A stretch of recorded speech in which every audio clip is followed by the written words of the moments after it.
Have seen it, you might have not, but we're breaking down Ryan versus Ramos.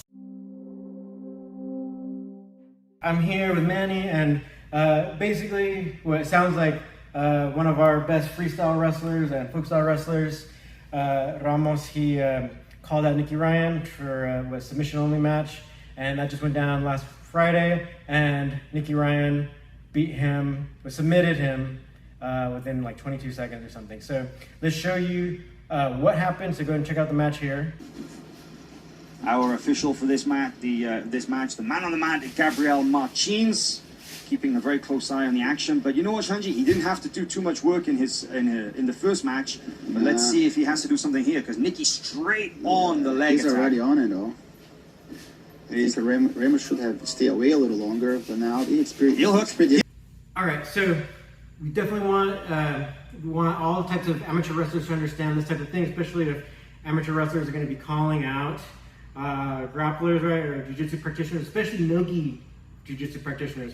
It doesn't mean that like these no-gi practitioners can beat you in a wrestling match, but they can definitely beat you in a submission-only match, right? So you have to understand these things about seated guard and butterfly guard. So we'll go ahead and show here, right? So if I'm Nicky Ryan, right, and Manny here is Ramos, then he tried to pull the head, right, but Nicky postured up, and then Ramos came forward, like kind of pushing him here. Ryan used this to get the tricep, right, and possibly the head here. But then what he did is he used this pull and he butt scooted at the same time to butterfly guard. So from here, all it is just this. He's able to elevate, right, and then you see this leg here, kick it through, right, and then you get the outside ashi position, right? Ramos moved, I think they spun around, but we wanted the spin here. It just ended up where Ryan shifted over to the outside ashi position, right? And he was able to expose the heel here. He was able to get over, right? And then he was able to lock up the heel hook here. But actually, Nicky Ryan's position wasn't like this. It was a little bit tighter, right? It was actually way down here, right? So I think a really experienced jiu-jitsu practitioner or experienced no-gi practitioner probably wouldn't have submitted to that attempt, right? But it seems like Ramos wasn't as experienced, so he submitted, right? I'm sure it was uncomfortable and it was really tight. So we want to let you guys know what are these principles here, right? So if we're here, and so if you're the attacker here, right? If you go ahead and try to pull the head if you can reach it, right? If they resist a lot, then don't necessarily come forward for it. But if they go with you, yeah, go and smash them down. Try to get that posture. You see his posture, right? He's putting downward pressure on my head, right? He can pass now either way, or you can go for all kinds of leg locks and stuff, right? That's one thing you can do, but if it's not working, abandon that, right? So the other thing would be, like you saw, where it's like they're going to try to butt scoot to get underneath your center of gravity. So that's one of the things they can do, where maybe they can butt scoot to the butterfly guard, right? And it's you see how easy it is with my legs to lift my opponent. I can switch him, I can transfer him to different types of leg entanglements, right? And then the other thing though would be like if he's coming in, right, and he's trying to grab here, he's extended, right? You can even push them over, go for like the really common no-gi technique would be the arm drag, right? So I'm going to come here and actually pull him to the side, and you see what's going to happen here. If I pull him to the side, right, I can easily then go for his back, right? In catch wrestling, we can we can totally go for what we call the wrestler's guillotine or whatever. But so it doesn't necessarily mean that this isn't a catch wrestling technique, but this is the way no-gi practitioners are attacking.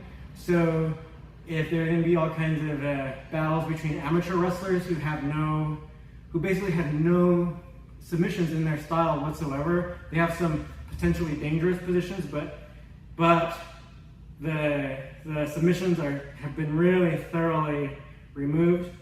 So don't think that you can beat these really high-level no-gi practitioners. Do you have any thoughts on this? Oh, it was wild. Like it's like they didn't know who they were going against. Like they thought they were just gonna beat up some kid from the park, you know. But they're like, god, like this guy has like a whole leg lock game. He has an entire arsenal, and he just fell right into it. If it wasn't that, it was probably gonna be a triangle or something at some point. The way he was like, way he was reacting, and just he was going about things, I think, incredibly. Yeah, yeah. So I think a lot of things went wrong with Tony Ramos' strategy. I think it was scheduled for a 15-minute match in its entirety. It seemed like Ramos kind of like hit Nicky real hard at first, and maybe he was trying to use a little too much strength. Yeah, he clubbed him. Yeah, he clubbed him. So maybe he's using a little too much strength, and it's like, people can withstand that. Even a younger guy like Nicky Ryan is not gonna knock him out. Maybe that's why he even slipped off. He probably just whacked him a little too hard. Couldn't really latch on. Yeah, he rolled with it or whatever. So that's the thing. So hopefully you guys learned something about these positions or the way they're going to be attacking you if you're coming from an amateur wrestling background, whether it be freestyle, folk style, whatever. If you don't have submissions or you don't have these types of positions or understanding of these types of positions, which it shouldn't be too foreign for catch wrestling, because you should understand the gravity of this, or like the physics of it. Yeah, principles. Yeah, the principles. And the thing is, it's like you should understand, say with catch wrestling, since it's not supposed to have time limits, you should understand how it's like you don't just rush in there and expect to be like the fastest and the strongest is going to win. That's not always the case, right? So I think these are the things that I definitely want to impart with that. So I'd still say learn catch wrestling to learn all of it, really. All right. So if you want to learn more, click on one of these videos. It'll be somewhere, and subscribe. Thanks.